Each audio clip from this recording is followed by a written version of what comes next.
Waspada, permainan politik dengan isu agama kembali digulirkan. Ditulis oleh Kuku. Saya pasang badan untuk membela para hafidz Quran. Kira-kira begitulah yang saya baca di artikel Kompas yang membuat saya geleng-geleng terhadap manuver politik mantan Panglima TNI ini. Siwet.com.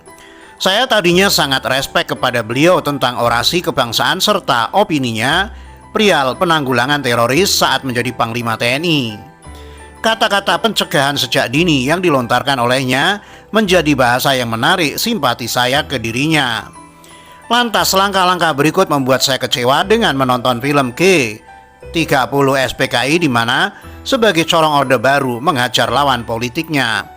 Terlebih lagi setelah Pak Gatot ini tidak lagi menjabat sebagai Panglima TNI, diksi-diksinya cenderung menarik hati para kadrun. Saya mengerti gaya Orde Baru selain menggunakan isu PKI, cara menggerakkan umat Islam seakan-akan sedang dizalimin merupakan cara ampuh membangun basis massa besar. Bagaimana tidak, sebuah partai politik bisa membangun basis massa sampai tingkat sekolah melalui organisasi kerohanian dengan isu-isu penzaliman umat Islam Palestina oleh bangsa Yahudi Israel sangat ampuh, sehingga membuat partai politik ini mengangkangi perolehan suara 10 besar di Indonesia. Maka tidak heran jika sejarah mengajarkan bagaimana seorang Soeharto mempertahankan jabatannya hingga 32 tahun dengan isu komunis dan PKI dengan menakut-nakuti umat Islam di Indonesia akan dibantai oleh PKI atau orang berpaham komunis, tapi mirisnya penyampaian isu tersebut tidak dibarengi dengan perbuatan, malah terjadi aksi pengkerdilan terhadap organisasi Islam terbesar di dunia, yaitu Nahdlatul Ulama atau NU. Seorang Gus Dur, ketua umum PBNU sekaligus mantan Presiden RI, pernah mengatakan di wawancara Kick Andy bahwa musuhnya hanya satu, yaitu Soeharto. Gus Dur yang merupakan cucu pendiri NU yaitu Kiai Haji Hasyim Asy'ari tidak mungkin berkata begitu kalau bukan ada banyak peristiwa sejarah bagaimana pemberedelan Orde Baru terhadap NU. Sungguh sangat miris banyak fakta sejarah menunjukkan kisah gelap masa lalu Orde Baru terhadap umat Islam. Kembali kepada pernyataan seorang Gatot tentang dirinya pasang badan membela hafiz Quran, seakan-akan telah terjadi pelecehan atau penzaliman yang dalam hal ini seorang menak yang merupakan representasi pemerintah. Kita semua tahu Presiden Jokowi walaupun sudah menggandeng seorang kiai karismatik yaitu Kiai Ma'ruf Amin sebagai wapres, tetap saja badai fitnah Jokowi menzalimi ulama. Jokowi PKI, Jokowi antek Cina, Jokowi antek Yahudi, Jokowi kafir, serta isu-isu yang notabene musuh Islam terus bergulir tanpa henti. Isu ini terus bergulir sampai mungkin menemukan momentum kembali seperti 212 saat Ahok terselip lidah. Para oposan pemerintah sedang menunggu satu tembakan tepat sasaran yang dapat mengulang peristiwa itu. Maka yang dilakukan para oposan seperti Gatot ini terus-menerus memprovokasi seakan-akan pemerintah ini musuh umat Islam. Padahal sebelumnya waktu Gatot jadi Panglima TNI terlontar ucapan pencegahan sejak dini aksi teroris radikalis.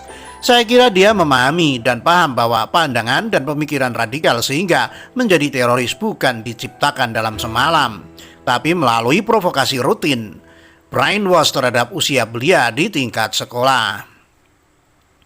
Saya sendiri pernah mengalaminya, bagaimana saya pernah begitu marah dan benci setengah hati dengan umat non-muslim, Yahudi, serta para orang Islam yang seakan-akan mereka tidak peduli terhadap Islam yang sedang dizalimin.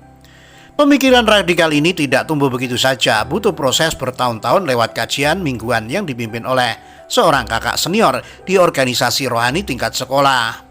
Kami berhalakoh tidak lupa membahas isu bangsa Palestina sedang ditindas oleh Yahudi. Umat Islam Indonesia yang terus dizalimin terus-menerus menjadi santapan rutin cuci otaknya. Maka tidak aneh muncul para radikalis dan teroris usia belia sudah berani melakukan bom bunuh diri. Proses ini tidak singkat dan perlu diketahui saya kata-kata menak perihal perekrutan orang-orang atau remaja good looking itu benar adanya. Kebanyakan yang didekatin adalah siswa yang berprestasi, baik dan sopan. Rekrutasi ini mencari bibit unggul dari kelompok orang-orang yang bisa menjadi influencer bagi sekitarnya. Alasannya sangat mudah, yaitu untuk menarik simpati para orang tua, guru, dan rekan sejawatnya, karena nggak mungkin seorang anak yang good looking melakukan kenakalan remaja yang dibenci masyarakat. Anak-anak good looking inilah yang menjadi agen-agen pemikiran yang saya sebutkan di atas, sehingga sedikit demi sedikit masyarakat akan terpengaruhi dan pemikiran ini akan semakin besar dan terus membesar. Maka sangat mungkin negara Suriah yang adem ayem tiba-tiba menjadi tanah peperangan antara muslim sendiri. Bagaimana Suriah tadinya aman dan tentram menjadi markas besar organisasi teror ISIS itu akibat ulah para politisi busuk negerinya yang mengompori isu SARA di sana. Maka kita perlu waspada kepada politisi seperti Gatot ini. Yang kita pertaruhkan bukan hanya soal siapa presiden nanti, tapi adalah masa depan negeri ini, apakah akan seperti Suriah yang penuh darah dan tangisan dalam satu malam, ataukah Indonesia yang aman sentosa, rukun dan saling tenggang rasa antar suku dan umat beragama. Ditulis oleh Kuko, dilansir dari siwet.com.